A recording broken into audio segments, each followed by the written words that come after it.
Welcome to Chapter 10 of the Swift Fundamentals with Bob the Developer. In this lesson, you will learn how to write your I can't even speak. How to make your code base clean and modularized by learning about extension and self.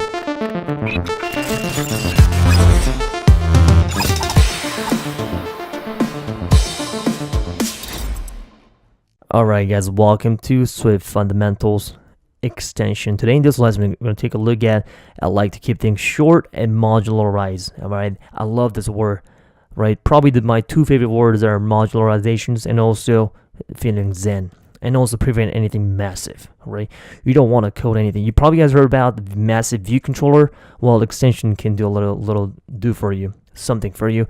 And if you know already about extension, well, that's okay. Just watch this video in twice the speed and you guys find it useful, because I'm gonna go through what extension can do by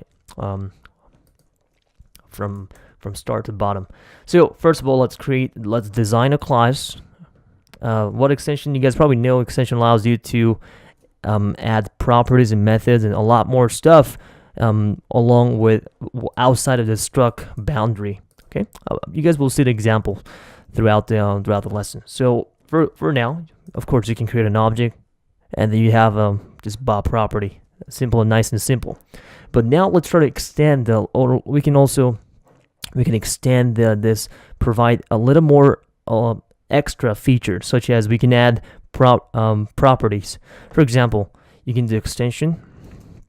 All you have to do is Bob, and let's say you want to have extra property called description, okay, using this properties. So you can do var description, and here you cannot leave it like this. For properties, for an extension, you have to use computer property.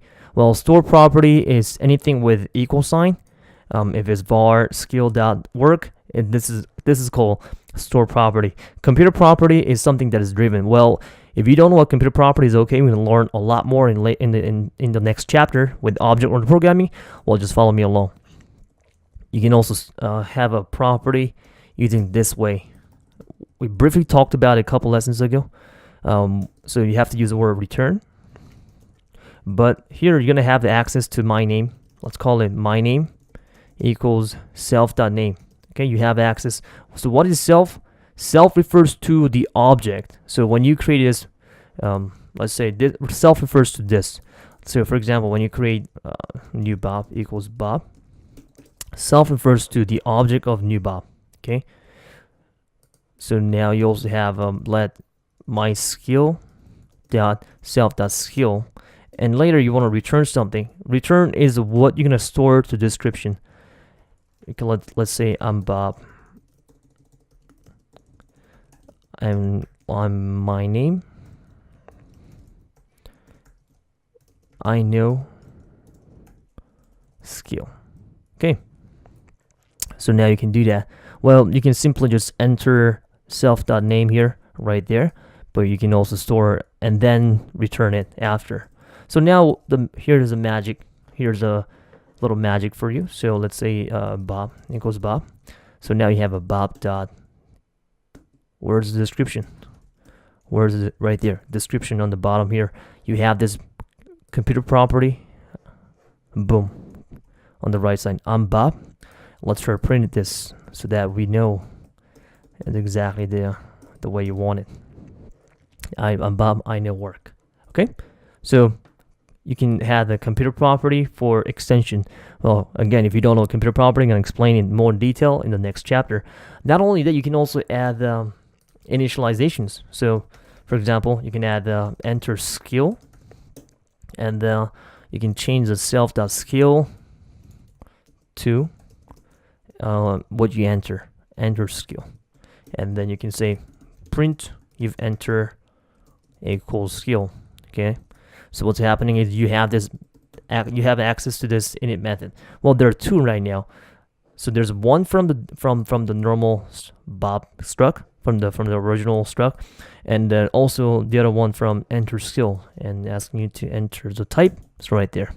So now if you were to make an object, there are two initialization methods available for you.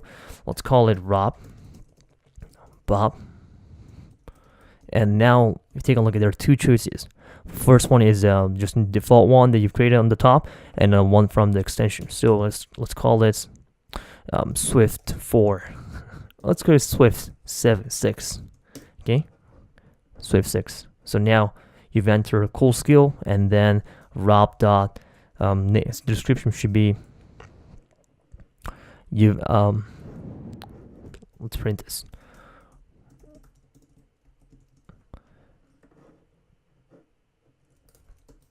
Print.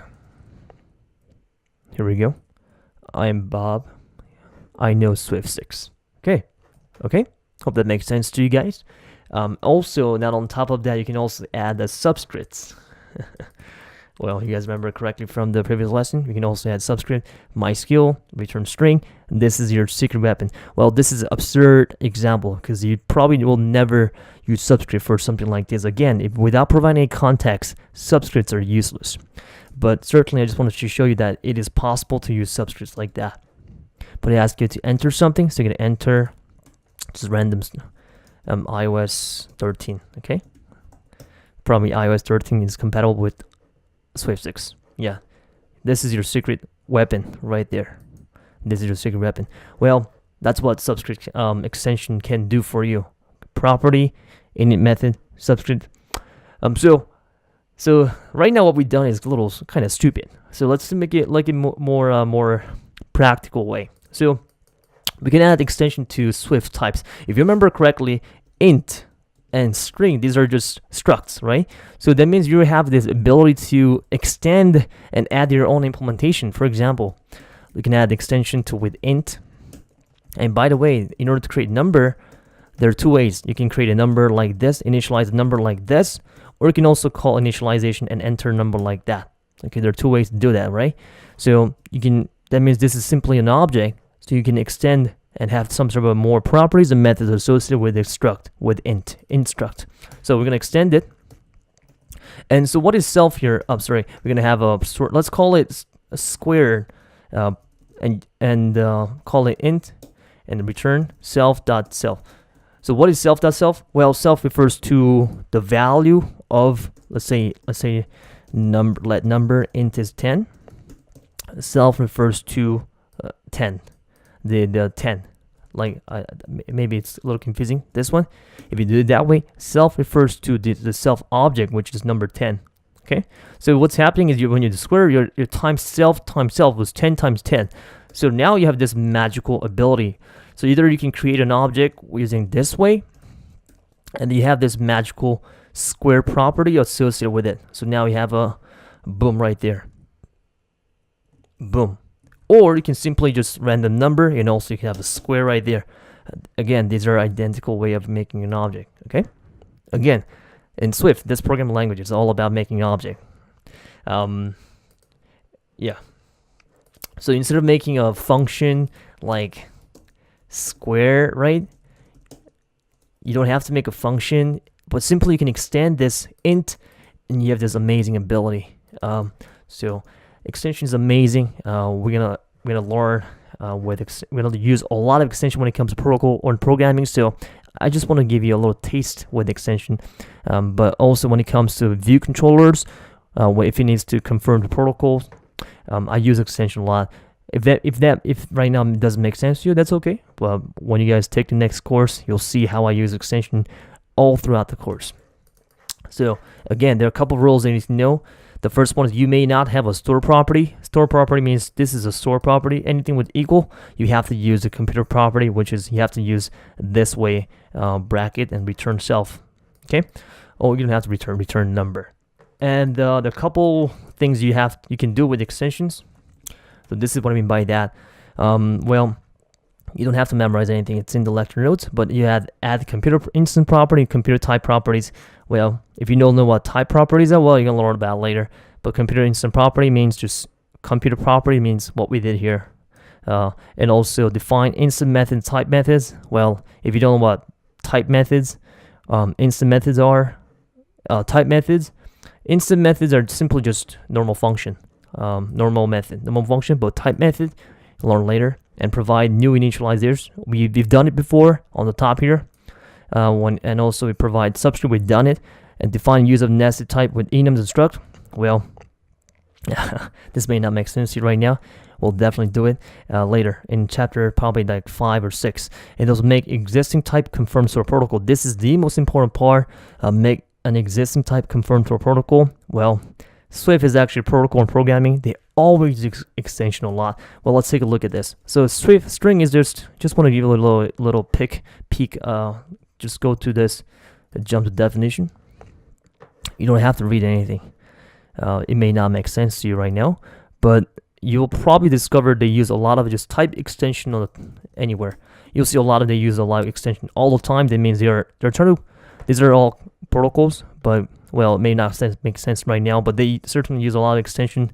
Right there, 10,000 lines of code to add to their own structs. So I just wanted to show you guys that extension is always used by Swift language itself, and also you can add a lot more useful features. Well, we're gonna learn a lot more when it comes to protocol and programming, so wait for it, and see you guys in the next lesson. Boom, you've learned the meaning of self. Isn't that pretty useful? Huh? I use extension to prevent a massive view controller, also known as MVC. Well, I'm just joking. I mean, MVC pattern, it refers to model, view controller, and view, but sometimes the view controller gets too big, and extension does help a little bit. Chapter 4, you will learn the sheer power of extension along with protocol-oriented programming.